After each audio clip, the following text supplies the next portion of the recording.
Uh, all right, thank you everyone joining me here. And this is a topic which is closest to my heart. I don't know how many of you know.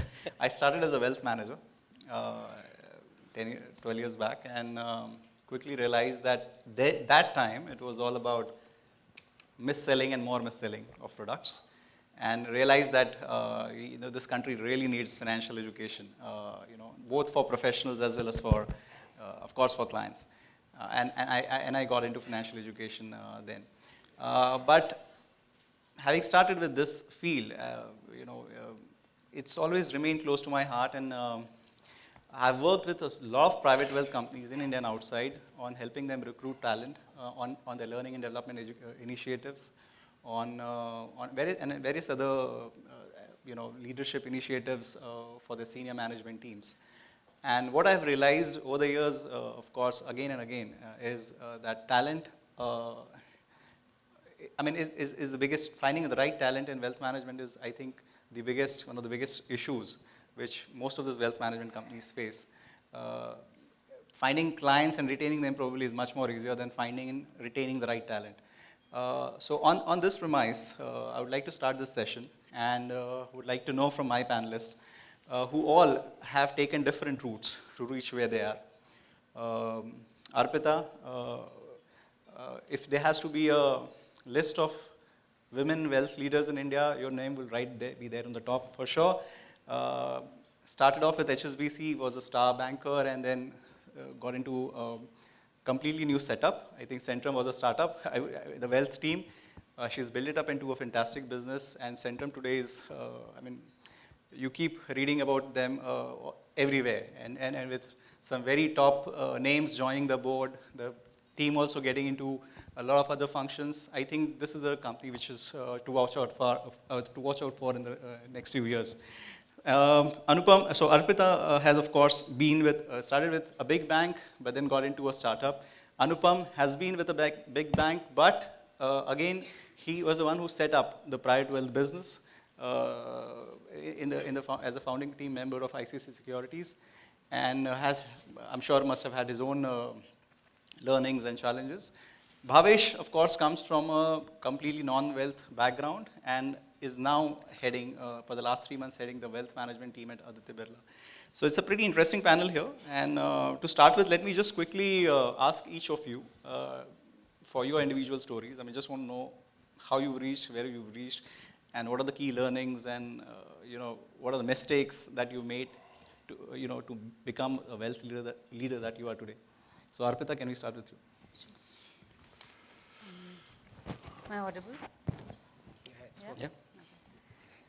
Thanks for some very, very complimentary words, Aditya. I don't know if that's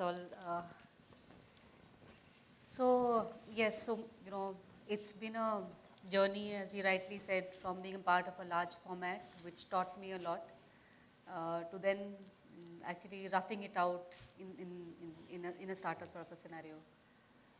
From a personal journey point of view, the initial couple of years were with amongst the largest industrial companies in India, Tata Steel, on the shop floor, and taught me the biggest leadership lesson of my life. So you were dealing with a team where the average age was possibly 15, 20 years more than yours. Language that you didn't understand. The choice of language in team meetings would be language that I wasn't very comfortable with, and you were expected to get work done out of them. And I think the biggest hands-on experience on negotiation and getting things done from a team that wasn't ready to accept you as a leader started on there, and that was reasonably exciting. And I still I don't think I've had too many such moments in my life when I walked into the first team discussion and no one would be ready to vacate a chair there, and so what is it that you want to tell us, and all of that. So it was an interesting, exciting experience.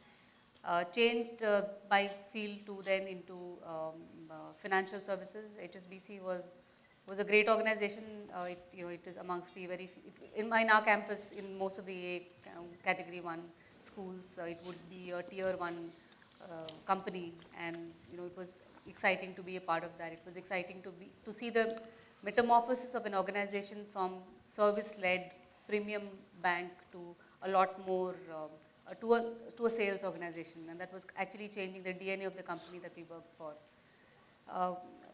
I thought it was a great journey. It was a part of the country talent pool and stuff, and you thought you were doing really, really well.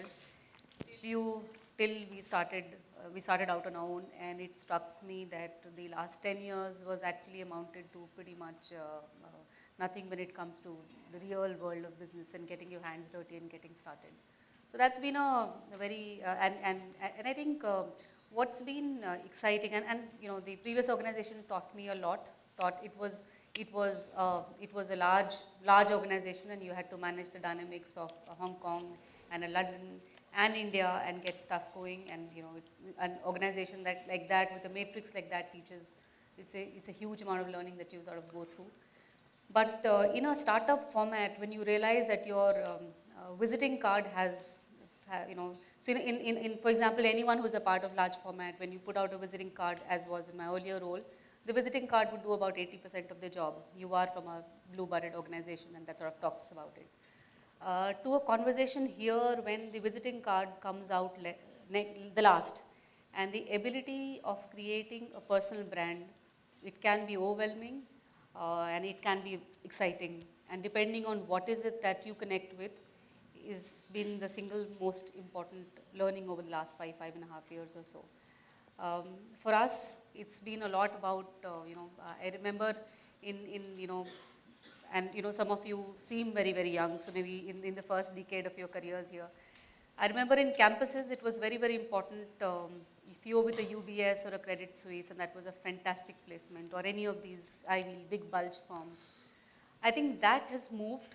That has its huge charm as well, but that has moved to being whether a particular person is with which sort of a brand. So, for example, an Aditya here with Aditya with UBS, and UBS draws sheen from Aditya, or UBS lends its sheen to Aditya, and Aditya lending his sheen to UBS. That has been a paradigm shift. And we have sort of firmly believed in that. So we've built a company, we've built an organization that's anchored around personal brands. And I think that's where we've been able to sort of attract talent. We've had near zero attrition in the last 5.5 years. In a company that's grown, say, 40-50% year on year, I think the most beautiful part has been that, this whole concept of work-life balance, and I'm going a little off, track here, because this is something that I'm very, very passionate about. I pretty much handle I don't know if I call it the HR function, but the talent function for my organization as well. So, this whole concept of work-life balance, I think, is very, very warped.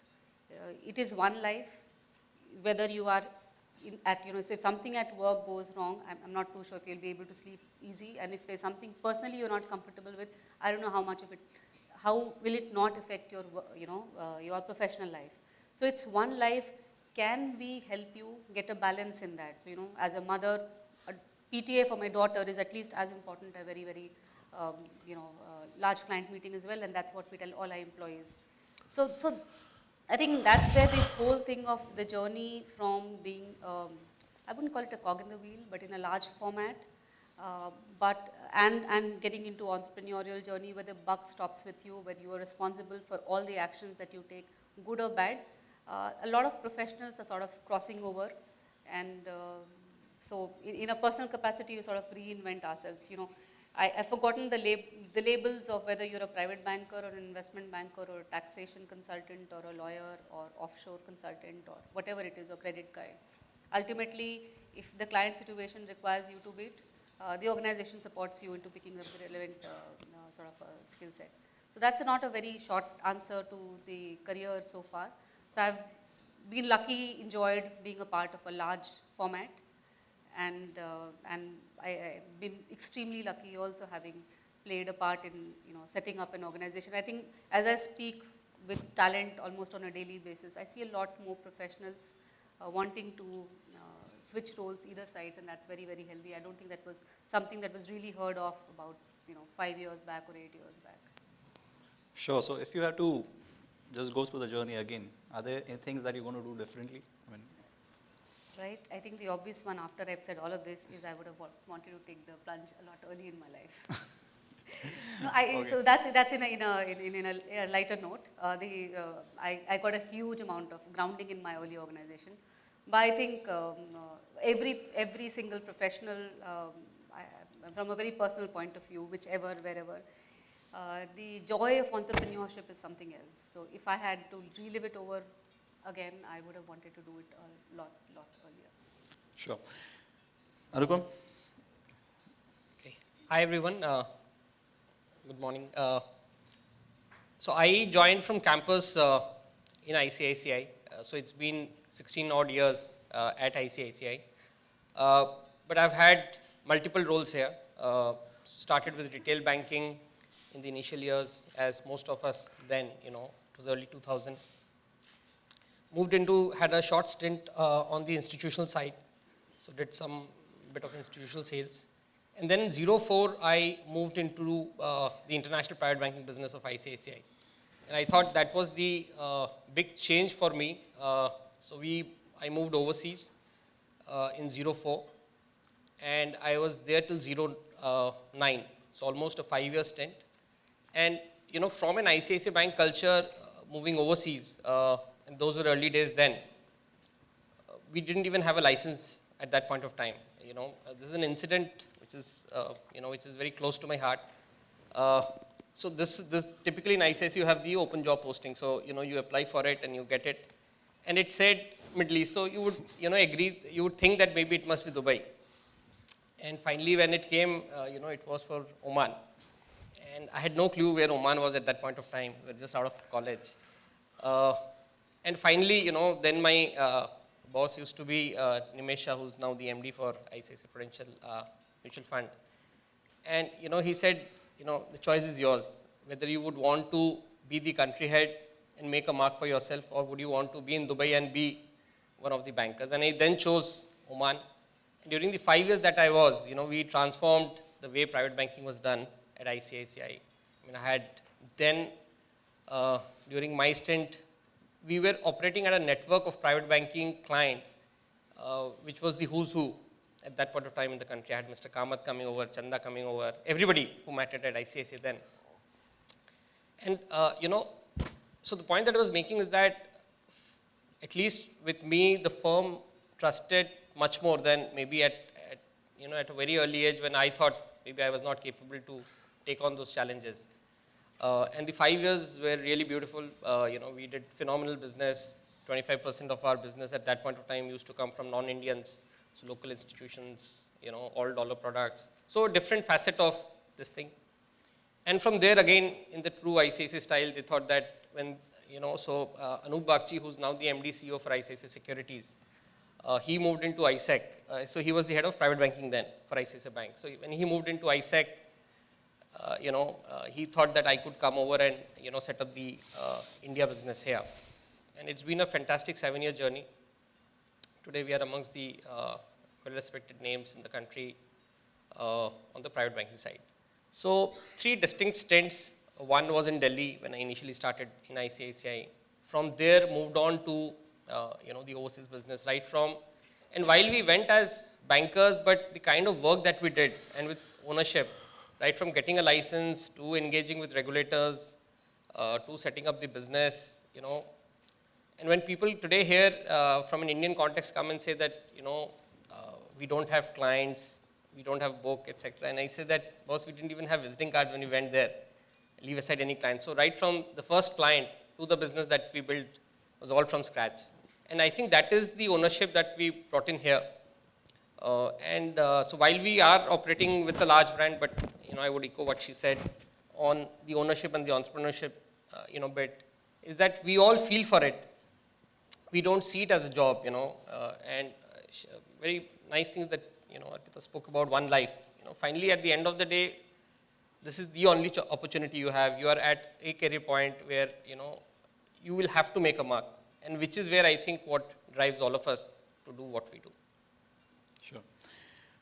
Bhavesh, coming to you, unlike Arpita and Anupam, both of whom have been into banking, finance and wealth, started your career with Canon, Xerox, then moved to insurance and now to wealth. So how's the journey been? It's been fantastic. I think, I would probably echo what Anupam just said. We both were in Muscat almost at a different time zone. But, so I started off in '89 and The only reason I got a job in Xerox was because I was the only guy who was willing to go and sell copiers in Patalganga and Khopoli. And when I was interviewed by the business head, and he said, would you go to Patalganga, Khopoli? I used to live in Santa Cruz, and honest to God, I thought it was right next to Borivali. So I said, okay, I mean, I'll just do it. And the first day I went to Khopoli, I mean, you know, in that ST bus, and I had no idea what I was getting myself into. And I did that for about 2 years, extremely tough, extremely tough. I mean, I must say that with the Xerox culture, you know, the targets would be the same, whether it's me in Patalganga, Khopoli, or a guy in Nariman Point.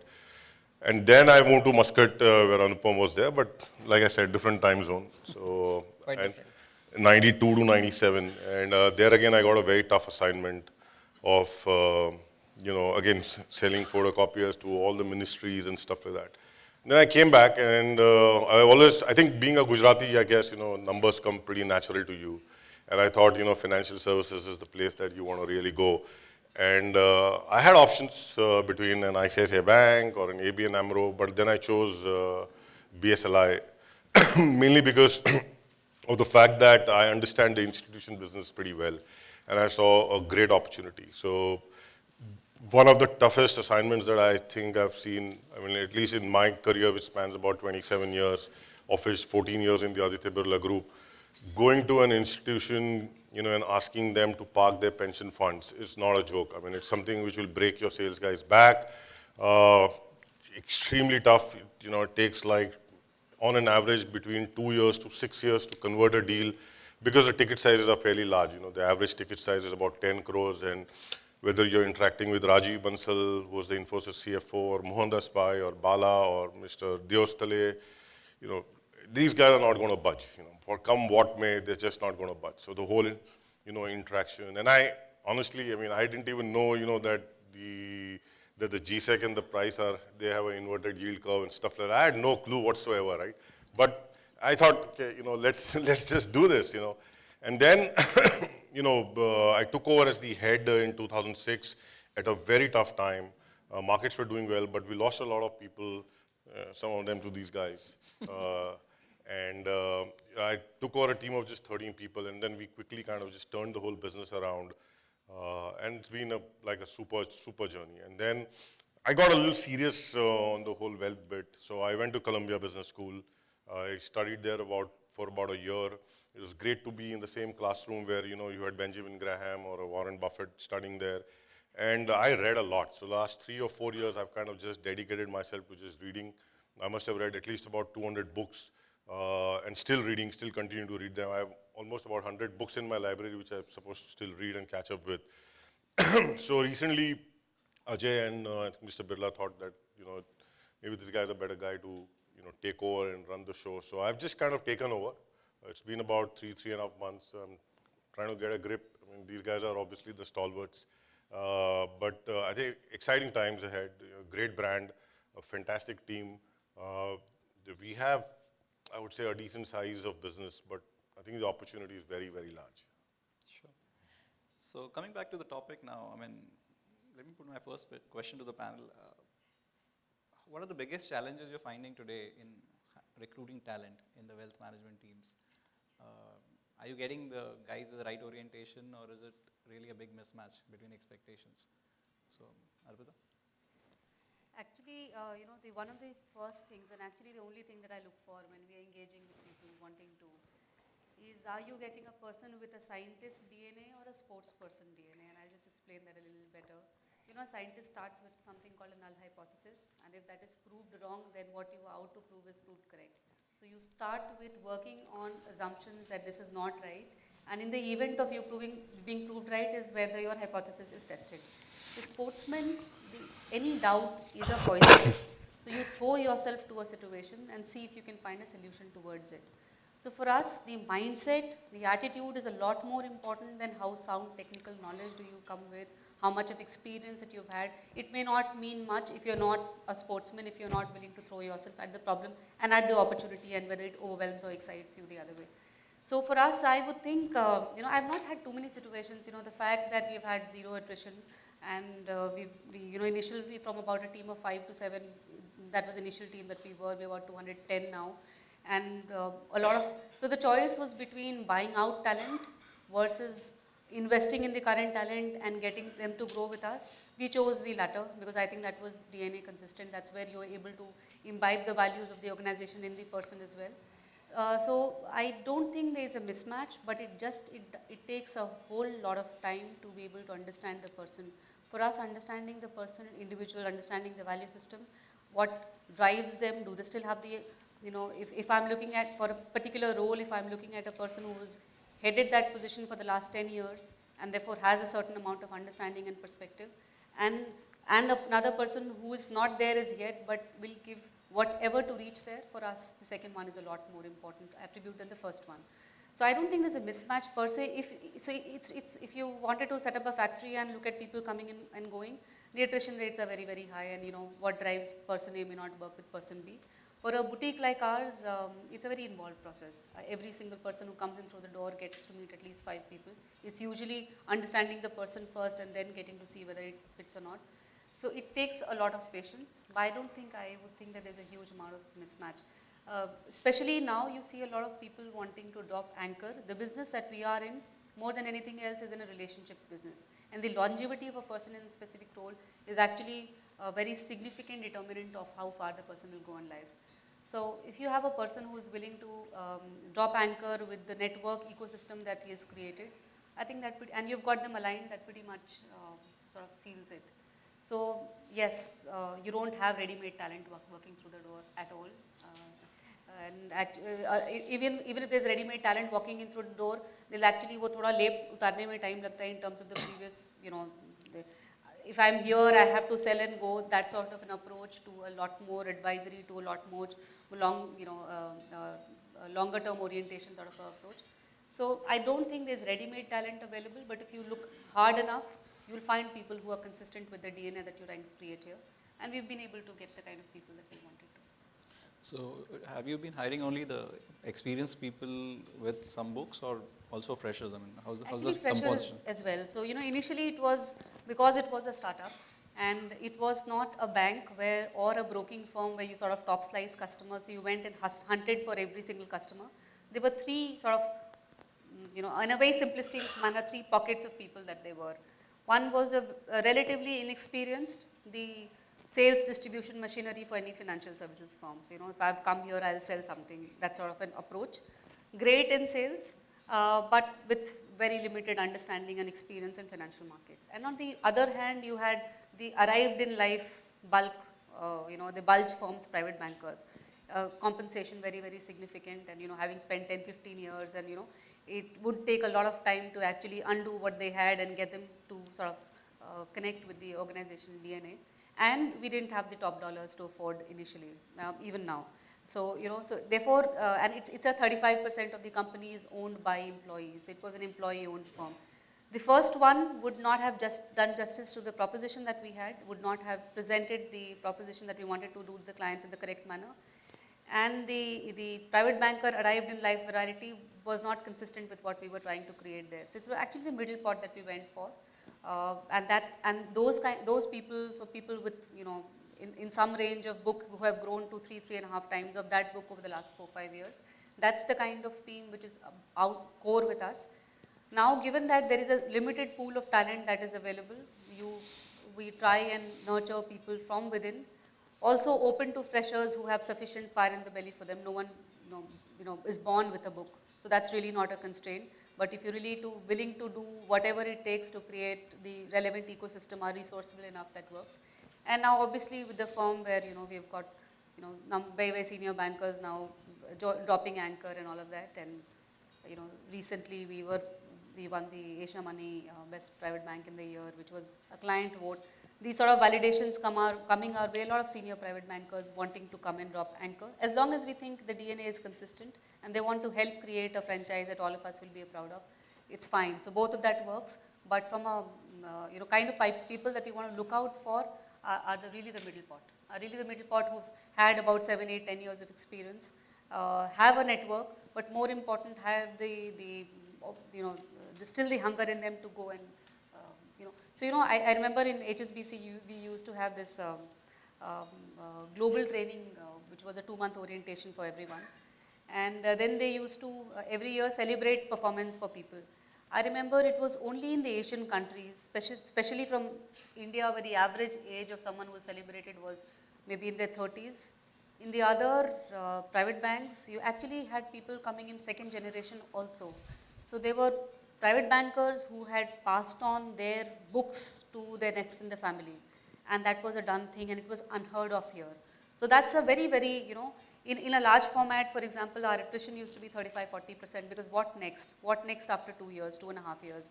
In the initial 6 months, you're trying to get a handle on the job. Last 6 months, you're looking for another job, and 1.5, 2 years. And if you continue in the same job, how do you get the feeling that you're growing?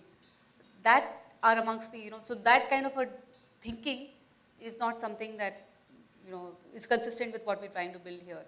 I think overall also from a firm point of view, from an industry point of view, that change is happening. It's not seen as a job to be occupied for 2 years in your career. It is seen as a profession where you can build, grow, perhaps take it to a stage where it can move on to the next generation as well, in a matter of speaking.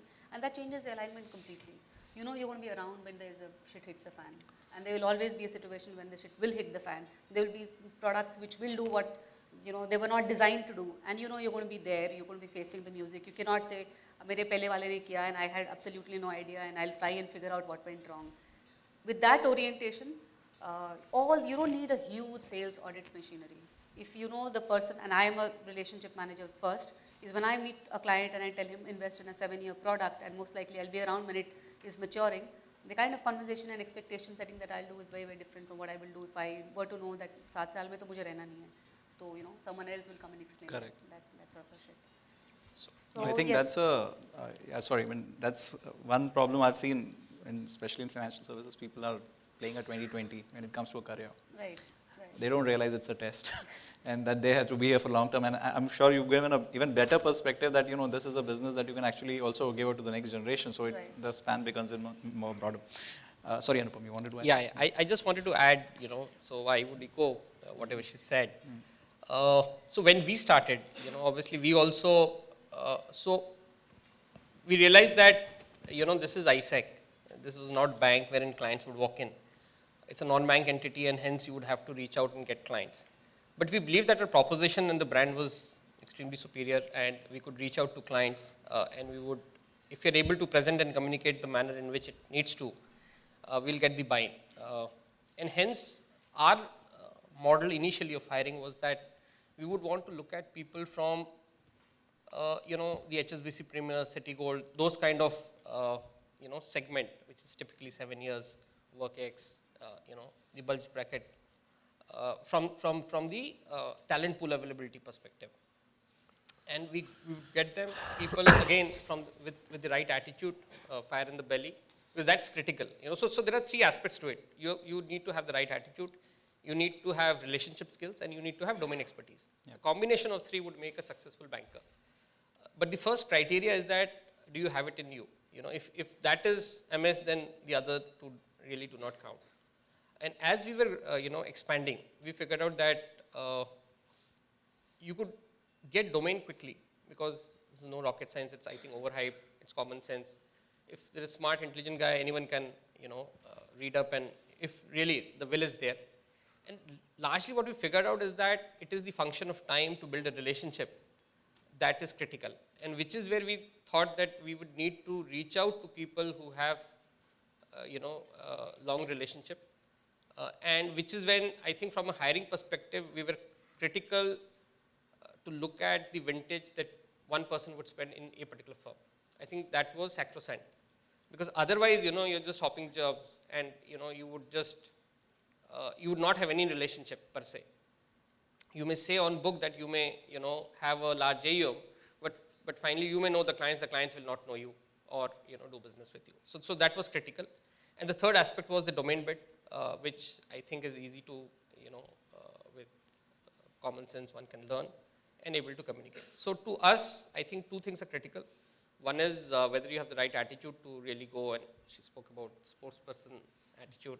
I thought that's a fair comment. You need to have it in you to really go and win it. And second is how much time you've spent to nurture those relationships. I think Those are critical. What kind of learning and development, or I would say continuing education initiatives you guys are taking at your end? So private banking, is a handicrafts business. It's no assembly line. And the learning typically happens through, to me, from an apprenticeship perspective, It is not that you could sit in a classroom and learn about it, So we have this, the structure of the organization is also that you have a mentorship program. You have someone with maybe 15 years of experience who may mentor 2 to 3, junior bankers, so to say. And I think it is largely on the job, of learning that happens, because you learn through experience and, engaging with situations and then solving them. I think so for us that is critical, which is on the job, and these are long gestation. So if you're a junior banker, you may not have any targets, etc., for some period of time, till the time we feel that as a firm, you can represent the brand. From a classroom perspective, obviously, we would have multiple in-house programs that would go in, which would typically take care of the domain bit and on the relationship skill bit, both. I think, and for us, both are critical. So we spend a fair bit of time trying to figure out that how can you become a trusted advisor.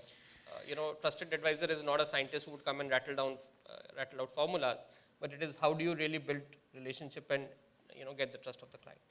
So, fair bit of work happens and workshops happen on those aspects as well. Okay. Unfortunately, we're running out of time, but I have a lot of questions, interesting questions left. So we'll go for a quick fire round from here on. Quickly, for a qualified, for a fresher, rather, most of the wealth management companies usually prefer mid-level people with books and all, but a fresher, someone who wants to build a glittering career in this, what will be your advice? What route should he or she be taking? Assuming he's not going to be hired immediately by a wealth management company.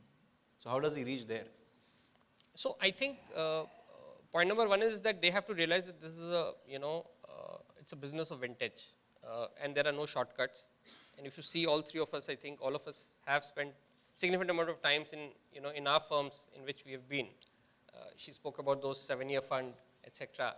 You have to go with that intent, in the market that, I am here for life and I want to build a career, we spoke about second generation, bankers. And I think that is the trend globally.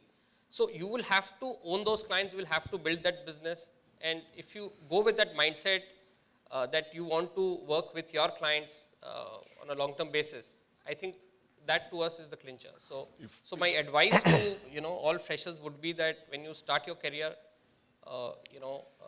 please go out with that mindset. If you go that, you will be a winner. If I can just add to what Anupam said, I think, so while I'm pretty much new to the whole industry, but see, my original and initial sense is it's extremely myopic. So like you have the old set of guys who have a chip on the block because they think they've arrived in life, they manage an X amount of AUM and all of that. So obviously those guys are very pricey. And then an organization takes a lot more risk when they are actually onboarding new guys because it's a very high fixed cost model, right? So somewhere you got to balance things out. Now the other challenge is you normally go and meet people whose net worth is about $10 million, $50 million. Now that guy is thinking, what is this kid going to teach me, right? Because I already have, $50 million or I have $10 million and I have the kind of money that I have. So clearly customer segmentation, segregation is extremely important. But having said that, I think the most critical element to me, and I would somewhere disagree with the other two guys, my esteemed panelists here, but I think knowledge is extremely important. If you don't have, so I would rather start with the domain knowledge first, and I would rather focus there, because when you are engaging with the customer, unless and until you don't understand the domain, you don't have the ability to go and converse with that customer across asset classes. What does it mean? What impact does it have? That guy is not going to give you business. It's as simple as that. You might have the relationship, but relationships do not necessarily bring you business.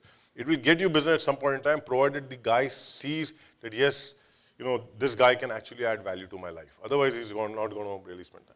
So I think as an organization, if you onboard a fresher, clearly, the fire in the belly, the gut, And it's all about gut, right? I mean, how do you know this guy, okay, he may display a lot of fire in his belly, but how do you really know this guy is actually going to deliver? Which is where the whole organization needs to actually rally in terms of all their processes and stuff like that to ensure that this guy gets successful. But he needs to put in a lot of effort. So, sorry. even I. So don't, take us wrong that in our order, and it is out of, again I'm saying experience. Is finally domain is basic. You need to have it. Otherwise, you're not in private banking. I mean, Correct. so and I'm just clarifying to everyone here that that to us is basic, that you need to have. The reason I say this, Anupam, I'll tell you what. So I've met almost about 150 private bankers, okay, in the last 3 months across the industry. And I've only asked them one simple question. Okay, please tell me what's the difference between a return on capital employed and a return on invested capital. And I have not got an answer.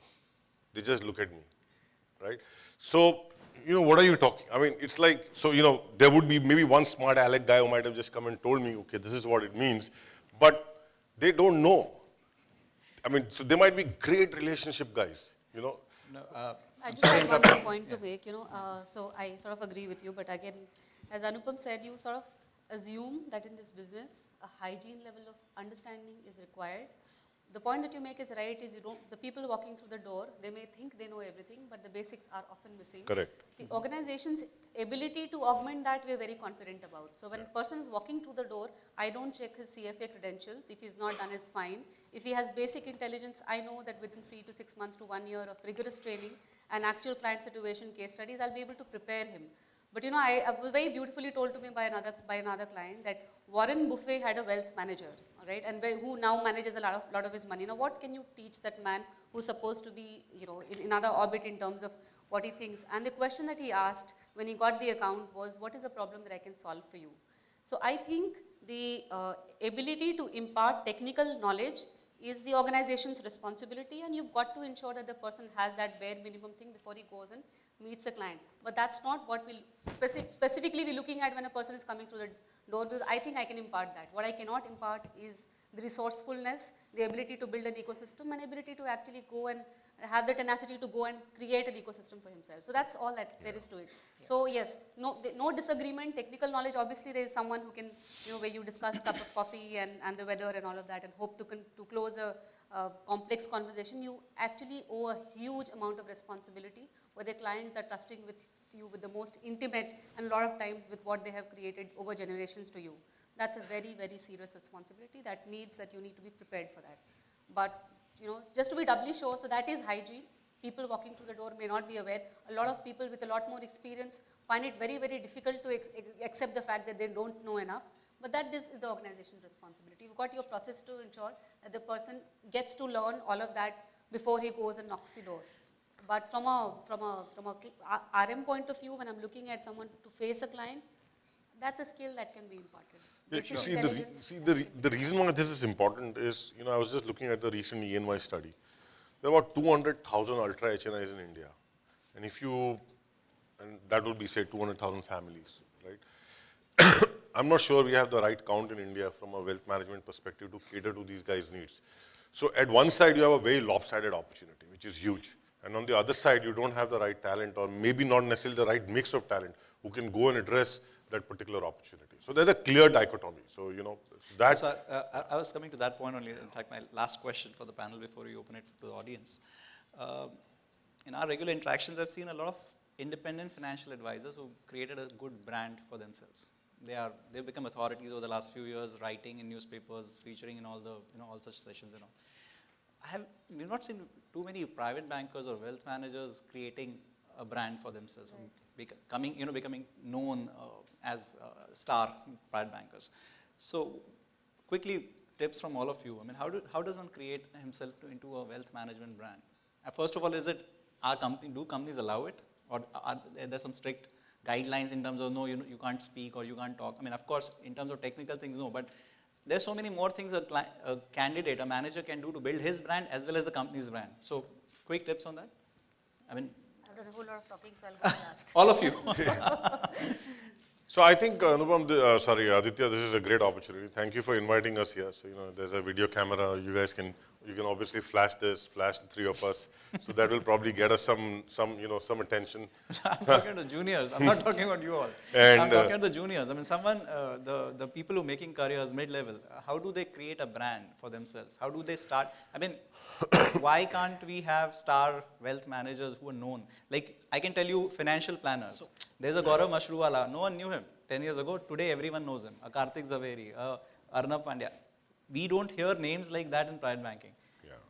So if I may, Why is that not happening? Sure. So if I may. Of course. Yeah. So one is, so there are two aspects to it. One is the substance and then is the promotion bit of it. Yeah. So from the substance bit of it, I think it is critical that, as I mentioned, that one needs to spend a fair bit of time in the market and in the network to be well known. And it is a network. So again, I'm saying networking is again taken as, an easy thing. And I can tell you out of experience that working the network in our business is one of the most critical things to be successful. And it is just not about, with the clients that you're spending time with, but it is also amongst the peer set, the industry, the manufacturers, all of them, that one needs to do that. And the second bit of it is that once you've created that network and you're well established, from a credential perspective, how do you really let the market know that you're there? And from there, I think, ICICI is one of the largest leading investment banking firms. And I have seen it personally, how investment bankers position themselves. So right from writing articles to blogging to panel, all of it, I think and today with technology, I mean, reaching out is the easiest thing. You really need not come here on a panel to really reach out. You have a view and you could air it. And I think that is where one would need to spend time, allocate resources, and think that this is one of the core areas that they would want to do it. So it's all about prioritizing and allocating time and then working on it. Sure. Arpita? No, I think it's the most important question that you've sort of put your finger on in terms of ability, private bankers, are they? So one, from an organization point of view, we completely believe in giving space to create personal brands, because, ultimately that's what will outlive most of, and how can you sort of support it and help create personal brands for people. And so the proposition for a person at the margin who is coming in is, you have a platform which you can ping for whatever client requirement is there. There are controls and there's an overlay and there will be support that will be there. Ultimately, the face to the client is going to be the person who is leading the relationship. So yes, we have started this journey. We already are known by people. So Vaishvik Tokrani and Amit Rathi, two employees from our firm, people would know them as Amit Rathi working for Centrum and Vaishvik Tokrani working from Centrum, rather than the other way around.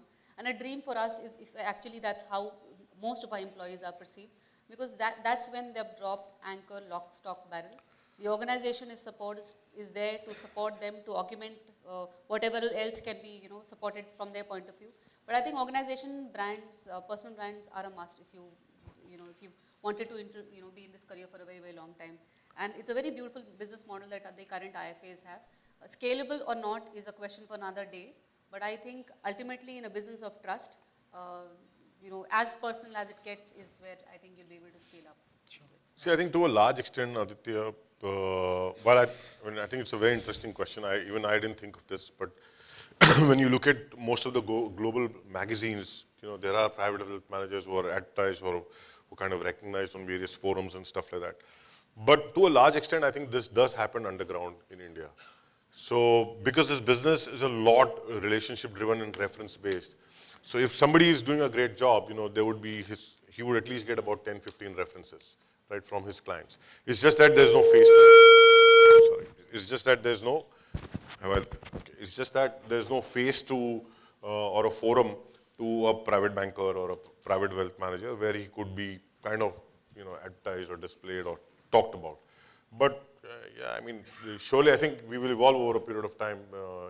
This will happen. Sure. I mean, there's just one guy in the industry who manages what, $70 million, right? And then you have the next guy who's probably 10% of that, right? So there is an opportunity. And I'm told that this guy who manages $70 million doesn't have time to manage money. So while he's got people queuing up, right, but he's saying, I don't want customers because I have enough on my plate. So, yeah, I mean, yeah. Sure. So on that note, I'll quickly open this floor for questions. We can have 2 questions at the max. So anyone here? Oh, I think the discussion was pretty exhaustive. So no questions. All right. So Thank you. thank you. Thanks. Thank you, panelists, for joining us. And we quickly move on to the next session.